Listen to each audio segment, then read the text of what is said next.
ये क्या? जगन्नाथ जी खुद कृष्ण के पीछे दौड़ रहे हैं और कृष्ण हंसते हुए भाग रहे हैं। जानने के लिए सुनिए ये कथा। अरे गजब हो गया! जगन्नाथपुरी के श्री मंदिर में आज कुछ तो अलग हो रहा है। लक्ष्मी जी इधर से उधर भाग रही हैं, सुभद्रा जी हाथ में मोदक की थाली लिए खड़ी है और बलभद्र जी भौचक्के से एक कोने में खड़े हैं। बात क्या है? अरे वो देखो, हमारे जगन्नाथ जी जो हमेशा शांत और गंभीर रहते हैं, आज उनका वो भाव गायब है। वे एकदम मस्ती में हैं, क्योंकि आज उनके सबसे प्यारे मेहमान आए हैं, वृंदावन वाले कन्हैया, साक्षात श्री कृष्ण। हुआ कुछ यूं कि द्वारका में कृष्ण जी का दिन बड़ा भारी भारी बीत रहा था। राजपाट, सभाएं, नियम, अनुशासन सब मिलाकर कन्हैया थोड़े थके थके से हो गए थे। मन हुआ कि कहीं ऐसी जगह जाएं जहां कोई रोक टोक ना हो, कोई नियम ना हो, बस खाओ, खेलो और मस्ती करो। और ऐसे में उन्हें अपने मामा याद आए। जगन्नाथ जी! कृष्ण जी बोले, मामा के यहाँ चलते हैं, वहाँ कोई नहीं टोकेगा। और लो, कन्हैया सीधे जगन्नाथपुरी पहुँच गए। जगन्नाथ जी ने जैसे ही कृष्ण को देखा, उनका चेहरा खिल उठा। बोले, अरे कन्हैया, तुम आ गए, आओ आओ बैठो, क्या खाओगे? कृष्ण मुस्कुराए और बोले, मामा, जो आपके यहाँ का सबसे स्वादिष्ट हो वही। जगन्नाथ जी हंसते हुए बोले, अरे तब तो फिर रसगुल्ले, खिचड़ी, मालपुआ सब मंगाते हैं। उधर लक्ष्मी जी ये सब देख रही थी। वो तुरंत आई और बोली, स्वामी, आप कृष्ण को यहाँ बढ़ावा दे रहे हैं, वे पहले से ही बहुत नटखट हैं। जगन्नाथ जी ने मासूम चेहरा बनाया और बोले, देवी, मैं तो बस वही कर रहा हूँ जो एक मामा करता है अपने भांजे के लिए। लक्ष्मी जी ने आंखें तरेरी और बोली, तो फिर मामा जी, उन्हें थोड़ा अनुशासन भी सिखाइए। द्वारका से खबर आई है कि कन्हैया राज सभा छोड़कर भाग आए हैं। जगन्नाथ जी ने गला साफ किया और थोड़ा गंभीर भाव बनाते हुए बोले, ठीक है देवी, मैं कृष्ण को अनुशासन सिखाऊंगा।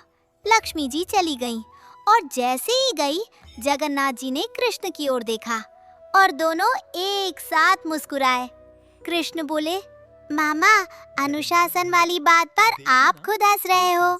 जगन्नाथ जी बोले, बेटा, हम दोनों एक जैसे हैं, हम दोनों को ही ये अनुशासन मनुशासन वाली बातें पसंद नहीं। और फिर शुरू हुई असली मस्ती।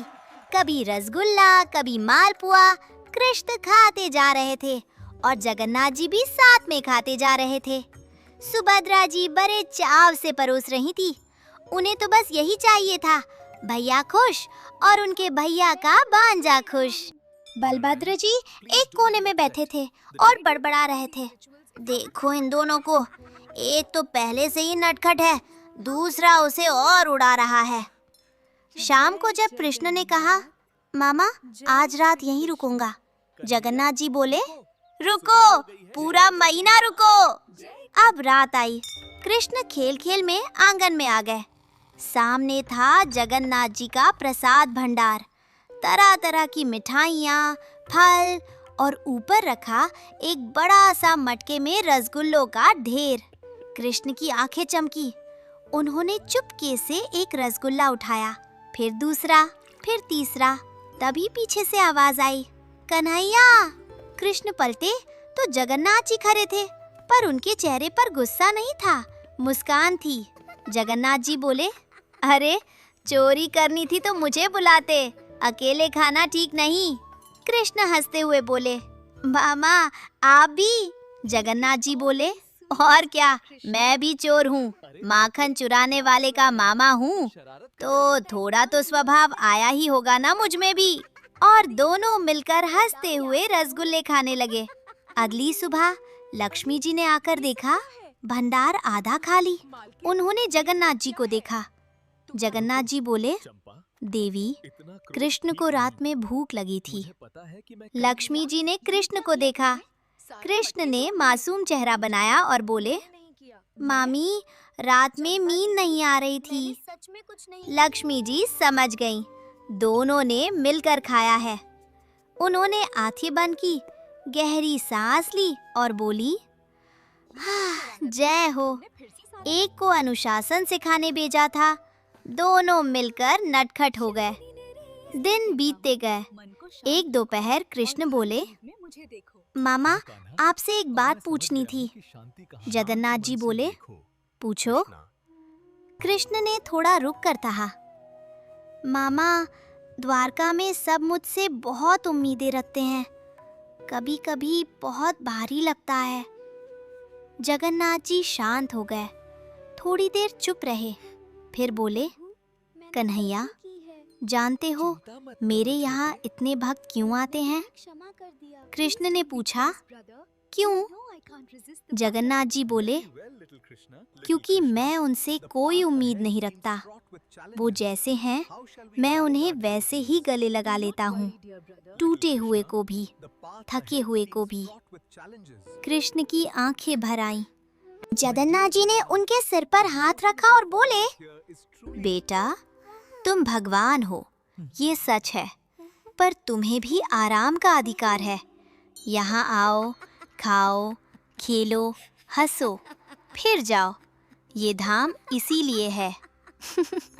कृष्ण मुस्कुराए और बोले, मामा आपने आज अनुशासन नहीं सिखाया, पर कुछ और सिखा दिया। जगन्नाथ जी बोले, क्या? कृष्ण बोले, ये कि जो थका हो उसे पहले प्रेम चाहिए, अनुशासन बाद में।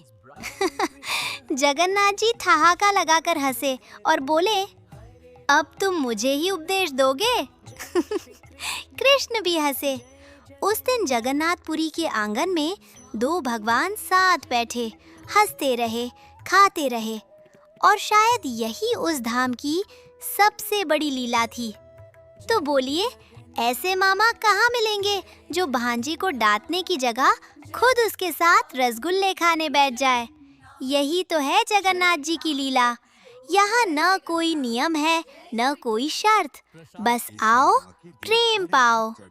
अगर ये कथा आपके दिल को छू गई हो तो कमेंट्स में लिखिए जय जगन्नाथ।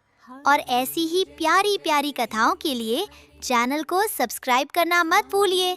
जय जगन्नाथ, जय जगन्नाथ, जय जगन्नाथ।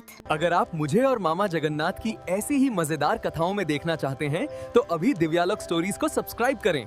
देर मत करो, मामा इंतजार कर रहे हैं। और हाँ, नीचे कमेंट में जरूर लिखो कि इस बार मामा जीते या कन्हैया। हम दोनों देखेंगे। बेल आइकॉन भी दबा देना ताकि